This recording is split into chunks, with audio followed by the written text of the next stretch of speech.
இன்னொருத்தர் புதுசா வந்துட்டார். பாரதிய ஜனதா கட்சி தலைவர் அண்ணாமலை 98ல ஊர் ஊரா தாமரை சின்னம் இருக்குன்னு காட்டுதே அதிமுக தான். உன்னை போல எத்தனையோ பேர் இப்படி கொக்கரிச்சாங்க. ஆணுவ திமிரல் இப்படி பேசாதப்பா. எங்க கட்சியா நீ அழிக்க பாக்குற? எப்பா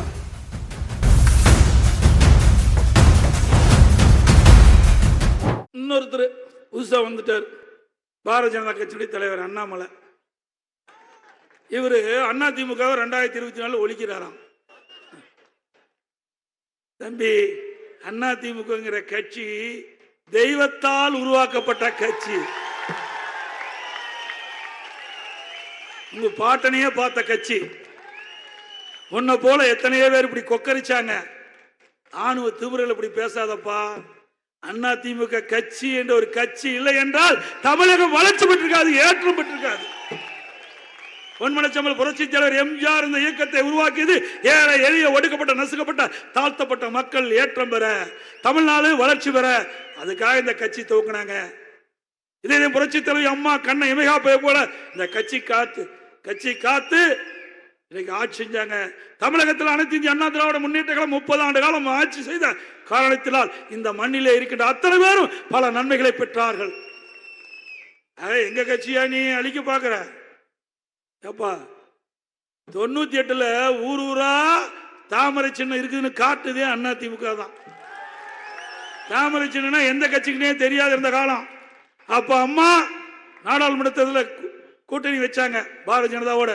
அப்பதான் ஊர் ஊரா நம்ம கட்சிக்காரெல்லாம் போய் இதுதான் சின்னம், பாரதிய ஜனதாக்கு இதுதான் சின்னம் அப்படி சொன்ன கட்சி இன்னைக்கு நம்மள வழிக்கு பாக்குறாங்க.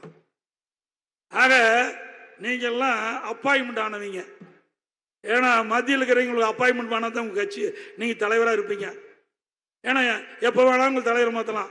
ஆனா அனைத்து இந்திய அண்ணா திராவிட முன்னேற்ற கழகத்தில் உழைக்கின்றவர்கள் தலைவராக வர முடியும். நான் ஒரு கிளை செயலாளராக இருந்தேன். ஒன்றிய பொறுப்பு, மாவட்ட பொறுப்பு, மாநில பொறுப்பு, எம்எல்ஏ, எம்பி, மந்திரி, பிறகுதான் முதலமைச்சரானேன். ஆனா இங்கே உழைத்தால் ஏற்றம் பெறும். அங்கே டெல்லியில நினைச்சா தலைவராகலாம். ஆக நீங்க அப்பாயின்மெண்ட் தலைவர், நீங்க எப்படி ஐபிஎஸ் படிச்சு போனீங்களோ அது மாதிரி அப்பாயின்மெண்ட்ல வந்திருக்கிறீங்க. கொஞ்சம் கவனமா பேசுங்க. அதிமுக ஒரு மாதிரியான கட்சி, புரிஞ்சுக்கீங்க. திரு கருணாநிதியும் பார்த்தது, திரு ஸ்டாலினும் பார்த்தாச்சு. எத்தனையோ தலைவர்களை பார்த்து யாருக்கும் அஞ்சாமல், யாருக்கும் அடிமை இல்லாமல் துணிச்சலோடு இன்றைக்கு சவால் விட்டு இருக்கின்ற கட்சி அதிமுக கட்சி. அவர் பேசுறார். இன்றைய தினம் 500 நாள்ல 100 திட்டத்தை நிறைவேற்றார். 500 நாள்ல 100 திட்டத்தை. பொய்ய பொருந்துற மாதிரி பேசினா மெய்ய திருன்னு முழிக்குமா? பொய்ய பொருந்துற மாதிரி பேசினா மெய்யினா உண்மை.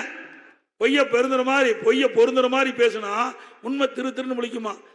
அப்பா, ஏற்கனவே 2021 520 அறிவிப்புகளை வெளியிட்டு அவர் நாட்டு மக்களை ஏமாற்றுறது பத்தாதுன்னு நீ வேற புழுகு மூட்டையை அவித்து விடுற. 100 திட்டத்தை 500 நாள்ல நிறைவேற்றுறேன். ஏன் இத்தனை நாள் நிறைவேற்றல? இது வரைக்கும் உனக்கு சான்ஸ் கிடைக்கலையா? ஒரு கவுன்சிலரா கூட முடியல, ஒரு எம்எல்ஏ முடியல, எம்பி முடியல. நீ இவ்வளவு வக்காலத்து வாங்கி அதிமுக ஒழிப்ப? எப்படிலாம் பேசுறீங்க பாரு. அதாவது பொன்மனச்செம்மல் புரட்சி தலைவர் எம்ஜிஆர் ஒரு படத்தில் பாடுவார், பதவி வரும்போது பணிவு வர வேண்டும், பதவி வருகின்ற போது பணிவு வர வேண்டும். அது கூட்ட இல்லை. ஆக தலை கருவத்தில் ஆடாதீங்க. இதெல்லாம் நிலைக்காது. என்றைக்குமே மற்றவர்களுக்கு மரியாதை கொடுத்து அதை திரும்ப பெற்றால்தான் மனிதனாக பிறந்தவர்களுக்கு மரியாதை உண்டு.